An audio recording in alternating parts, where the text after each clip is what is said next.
Hello guys, welcome back to my channel Sonai Puja creation. কেমন আছো তোমরা সবাই? আশা করছি যে যেখান থেকে দেখছো আমার ব্লগটা সবাই খুব ভালোই আছো, আর আমরাও বেশ ভালো আছি। তো এখন ঘড়িতে রাত 1টা বাজে, আর এখন থেকে আজকের ব্লগটা স্টার্ট করছি। আই হোপ তোমাদের ভালো লাগবে। আর টাইটেল থাম্বনেল দেখে তোমরা অলরেডি বুঝেই গেছো আজকের ব্লগের টপিকটা ঠিক কী হতে চলেছে। তো চলো কথা না বাড়িয়ে আজকের ব্লগটা স্টার্ট করা যায়। বাড়ি থেকে রওনা দিয়েছিলাম 10টা 10-এ, ঠিক আছে? আর এখন কোলাঘাটে এসেছি, 1টা বেজে গেছে। এখন একটু খাওয়া দাওয়া করে নেবো, নিজেরা ফ্রেশ হয়ে নেবো। তো চলো বন্ধুরা, তোমরা সাথে থাকো এবং তোমরা দেখতে থাকো। আর মানা দেখো সারা রাস্তা ঘুমিয়ে ঘুমিয়ে এসছে, আমার জায়ের ছেলে আর আমার ছেলে সারা রাস্তাটা ওরা ঘুমিয়ে ঘুমিয়ে এসছে। মানে গাড়িতে যে কটা বাচ্চা ছিল, মোট 5টা বাচ্চা নিয়ে আমরা গেছিলাম, 3টে ফ্যামিলি। তো সবাই না ঘুমিয়ে ঘুমিয়ে এসছে। আর তোমরা এই জায়গাটাতে একটু খেয়াল করলে বুঝতে পারবে একটা মজার ছোট্ট ঘটনা ঘটেছে। আমার মানা না হাই তুলতে তুলতে হাঁ করে ক্যামেরার দিকে হাঁ করে তাকিয়ে আছে। তো আমি ওকে বললাম যে কেন হাঁ করে আছে তুমি, তাও ও অবাক হয়ে গেল। তো যাই হোক, ওখানটায় আমার খুব হাসি পাচ্ছিল। আর এখানে দেখো এই হোটেলটাতে আমরা একটু খাওয়া দাওয়া সেরে নেবো। সবাই একটু তরকারি রুটি খেয়ে নিয়েছিলাম। বাচ্চাদের জন্য তো আলাদাই ছিল, চিপস ছিল, কুরকুরে ছিল, ওরা একটু জুস খেয়েছিল। তো এই টাইমে ওদেরকে আমি বারণ করছিলাম এই টাইপের জিনিস তোরা খাস না, একটু মানে সিম্পল খাবার তোরা খা, বাট ওরা কিছুতেই শুনলো না। সেই চিপস, কোল্ড ড্রিঙ্কস এই সবই খেলো। তো যাই হোক, আমরা খাওয়া দাওয়ার পর আবার গাড়িতে উঠে পড়েছিলাম। অনেকটা রাস্তা এখন আমাদেরকে জার্নি করতে হবে, সেই কারণেই আমরা যে রাতে বেরিয়েছিলাম ঠিক সেই দিনটাতেই ছিল মহরম। তো সেই মহরম উৎসব দেখো এখানটাতে পালন হয়েছে খুব বড় করে, খুব জাঁকজমক করে সাজানো হয়েছে জায়গাটাকে। আর খুব সুন্দর সুন্দর মসজিদ দেখতে পেয়েছিলাম, যেগুলো কিনা আমরা একটু ক্যামেরাবন্দি করেছিলাম। আর দেখো ভোরবেলাতেই চলে এসেছি মন্দারমণি। তো চলো বন্ধুরা, তোমরা উপভোগ করতে থাকো।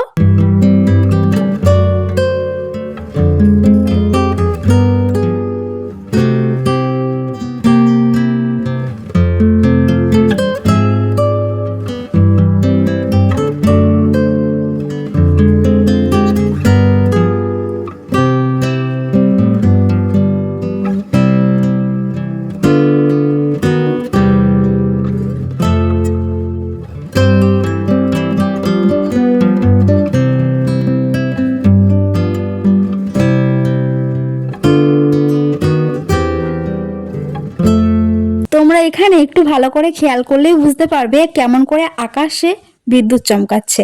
তো সারা আকাশটাই ছিল মেঘাচ্ছন্ন, মানে আমরা খুবই টেনশানে পড়ে গেছিলাম দীঘাতে পৌঁছে। তো সারা সকাল বেলাটাই কিন্তু বৃষ্টিতে, মানে খুব বৃষ্টি হয়েছিল সেই দিনটাতে। আমরা সেভাবে কিছু বেড়াতে পারিনি, সারা দিনটাতে আমাদের হোটেলেই কেটে গেছিলো। আর দেখো তারপর বেশ 2-3টে ব্রিজ পড়েছিল, বেশ বড় বড় ব্রিজগুলো ছিল। তো ভীষণ ভালো লাগছিল ভিউটা। আর এটা ছিল মন্দারমণি ব্রিজ, আই থিঙ্ক এটা মন্দারমণি ব্রিজই হবে।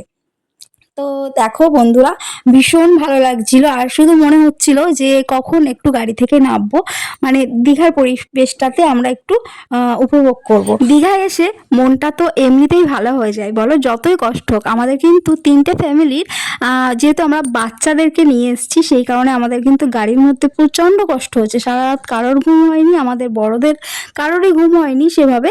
আর প্রচণ্ড কষ্ট হয়েছে। এই পরিবেশটাকে আমরা প্রত্যেকটা মানুষ খুব সুন্দরভাবে উপভোগ করছিলাম, কেননা ভোরবেলায় 4:30 বাজে এখন। আর হালকা হালকা মেঘ, ঠান্ডা ঠান্ডা ওয়েদার, আর খুব ভালো লাগছিল ব্রিজের উপর দিয়ে যেতে। তাই আমরা ড্রাইভার দাদাকে বললাম যে একটু স্লোলি আমাদেরকে নিয়ে চলো, খুব ভালো লাগছে এই জায়গাটা থেকে যেতে। তো উনি সেই কথা হিসাবে সেইভাবেই কাজ করলেন। আর আমাদের হোটেল অলরেডি বুক করা হয়ে গেছে অনলাইনে। সো আমরা তো 10টার আগে হোটেল পাবো না, সেই হিসাবে আমরা বললাম যে আমরা গাড়িতেই কিছুটা সময়, বেশি সময়টা কাটিয়ে ফেলি। তো দেখো হালকা হালকা সকাল হতে চললো, বুঝতেই পারছো।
সকাল 5টা, আর এখন আমরা পুরো সমুদ্রের পাশ বরাবর চলে যাচ্ছি দীঘার দিকে।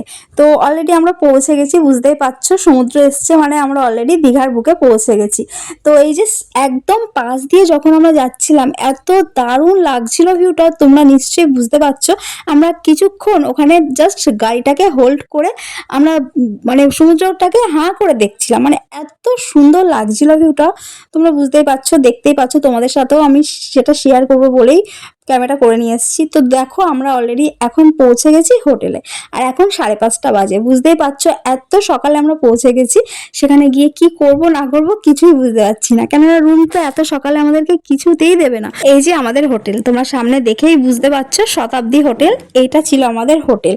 তো অলরেডি অনলাইন থেকে বুক করা হয়ে গেছিল, বাট ওই যে ঠিকঠাক একটা ওদের একটা রুলস আছে না, ঠিক 10টার পরে আমাদেরকে, 10টার আগে আমাদেরকে রুম দেওয়া যাবে না, তো তেমনই বলা হয়েছিল, বাট আমাদেরকেও সেটা সঠিক জানতো না, ওই কারণে এত তাড়াতাড়ি আমরা এসে পৌঁছে গেছি, বুঝলে। তো অনেকেই এভাবেই মানে গেটের সামনে ওয়েট করছিল, অনেকে ছিল আমাদের মতো, বাট কি বলতো আমরা একটু বাচ্চাদেরকে নিয়ে নাজেহাল হচ্ছিলাম। তো গাড়িতে বসে আমরা বাচ্চাদেরকে খাইয়ে নিয়েছিলাম সকালের কিছু সিম্পল খাবার, তো সেগুলোই মানাদেরকে খাইয়ে নিয়েছিলাম, আর আমরা একটু চা বিস্কুট খেয়েছিলাম। তো এই যে ফুলগুলো বেশ ভালো লাগছিল, তো সেটাও একটু শেয়ার করলাম তোমাদের সাথে। তোমাদেরকে একটু আগেই শেয়ার করলাম যে 10টা ছাড়া আমাদেরকে রুম দেবে না, এমনই কথাবার্তা। তো আমাদের একটু হলেও স্বস্তি হয়েছে, কেননা আমরা 7টার মধ্যে রুম পেয়ে গেছিলাম। তার আগে হোটেলের কিছু ফর্মালিটি থাকে, তো সেটাই কমপ্লিট করতে একটু লেট হয়েছে। লেট হলেও আমরা যে 10টার জায়গাতে 7টার মধ্যে রুম পেয়ে গেছি, এটাই বড় কথা, বলো। তো বাচ্চাদেরকে নিয়ে ভীষণই ব্যতিব্যস্ত হচ্ছিলাম। তো যাই হোক, দেখো আবারও হোটেলে এসে একটু চা খেয়ে নিলাম, চার সাথে ছিল পাউরুটি। বন্ধুরা, আজকের ব্লগটা কেমন লাগলো অবশ্যই কিন্তু কমেন্ট সেকশনে জানাতে ভুলো না। তোমাদের করা একটা লাইক, একটা কমেন্ট আমাকে অনেক মোটিভেট করে পরের কোনো ব্লগ বানানোর জন্য। সো প্লিজ লাইক, কমেন্ট, ঠিক আছে।